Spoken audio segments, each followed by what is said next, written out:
पॉन्स्टार्स के एक एपिसोड में एक आदमी प्राचीन 42 ईस्वी का रोमन इडिस ऑफ मार्स डेंड्रिस कॉइन लेकर आया था, जिसके वो करीबन $1,50,000 मांग रहा था। अगर इसे हम इंडियन रुपीस में कन्वर्ट करें तो करीबन 1 करोड़ रुपए से भी ज़्यादा की रकम होती है। तो चलिए हम जानते हैं इस एक्सपेंसिव कॉइन की हिस्ट्री। तो इस तरह के कॉइन्स मार्कस जूलियस ब्रूस द्वारा 4243 ईस्वी पूर्व जारी किया गया था।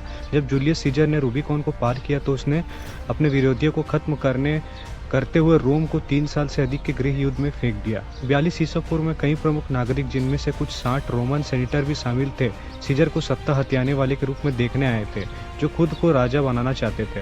यह स्थिति ब्रूट्स जैसे पुरुषों के लिए अस्वीकार्य थी, जो अपने प्रिय गणराज को बनाए रखना चाहते थे। सीजर के एक भरोसेमंद दोस्त ब्रूट्स ने सीजर की हत्या के लिए अपने साथी सेनेटरों के एक समूह के साथ साजिश रची।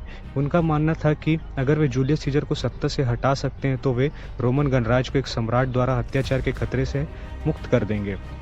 तो उन्होंने जूलियस सीजर को मारने का प्लान बना लिया था। 42 ईसा पूर्व में मार्च के 15 तारीख को ब्रूट्स और उनके साथ मिले लोगों ने छुपकर जूलियस सीजर पर 30 बार चाकू से हमला करके जूलियस सीजर को मौत के घाट उतार दिया। उसके बाद जूलियस सीजर को एहसास हुआ कि उसका दोस्त मार्कस ब्रूट्स ही उसके हमलावरों में से था, तो उसने अंतिम सांस लेते हुए पूछा, ब्रूट्स तुम भी? ऐसा कहकर जूलियस सीजर मर गया।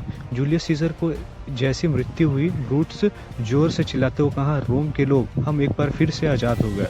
ब्रूट्स अपने सैनिक कमांडो को भुगतान करने के लिए चांदी के सिक्के देता था, जिसे दिनार कहा जाता था। उसके बाद ब्रूट्स ने जूलियस सीजर की हत्या करने की स्मृति में जश्न के रूप में कुछ सिक्कों की श्रृंखला जारी की। ब्रूट्स अपने सैनिकों को यह याद दिलाने के लिए कि वो रोमन गणराज्य के लिए लड़े थे, ईड मार सिल्वर डेंड्रिस कॉइन्स को उन्होंने निर्माण किया, और सिक्के के पिछले भाग पर 2 खंजरों की छवियां हैं, जैसे कि आप देख सकते हैं, जिनके बीच एक लिबर्टी कैप है, जो स्वतंत्रता का प्रतीक का चिन्ह है। ईद मार्क का मतलब यह है कि मार्कस ब्रूट्स ने मार्च के महीने के ईद के दिन जूलियस सीजर को मारा था, तो इसलिए ईद मार्क सिक्के में अंकित किया। सिक्के के आगे भाग में खुद मार्कस ब्रूट्स ने अपना चित्र अंकित किया। लेकिन तब प्राचीन समय में रिपब्लिक रोम में एक जिंदा व्यक्ति का सिक्के में चित्र लगाना एक विचित्र बात थी, क्योंकि सिक्कों पर देवी देवता और इतिहास रचे मृत शासकों का ही चित्र होना चाहिए।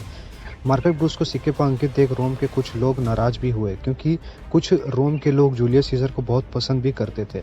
तो मार्कस एंटनी नाम के एक शासक ने इसी बात का फायदा उठाकर मार्कस ब्रूट्स के कार्यों की निंदा की, जिसके बाद रोम के लोग ने ब्रूट्स और उनके सैनिकों को रोम से भगा दिया। उसके बाद मार्क एंटनी ने रोम में एक नया सैन्य स्थापित किया, जो जूलियस सीजर के नाम से सीजर ऑगस्टस सैन्य संगठन बनाया।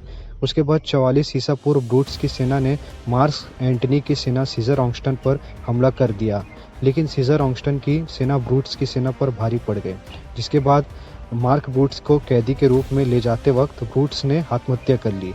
तो ये थी ब्रूट्स और उसके द्वारा बनाई गई ईड मार्क कॉइन की हिस्ट्री। अब बात करते हैं इस तरह के कॉइन्स ऑक्शन में कितने में बिकते हैं।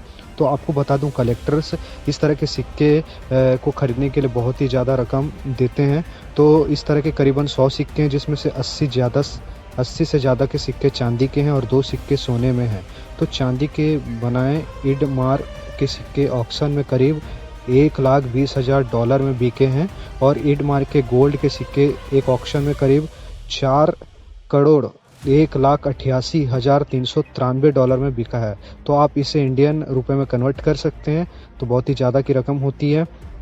तो अगर आपके पास भी इस तरह के कॉइन्स है, ईड मार्क के सिक्के जो मार्कस ब्रूट्स ने जूलियस सीजर को मारने के बाद बनाए थे, उसकी याद में बनाए थे, तो ऑक्शन में आप जाके US के ऑक्शन में जाके इसे करोड़ों रुपए में बेच सकते हैं।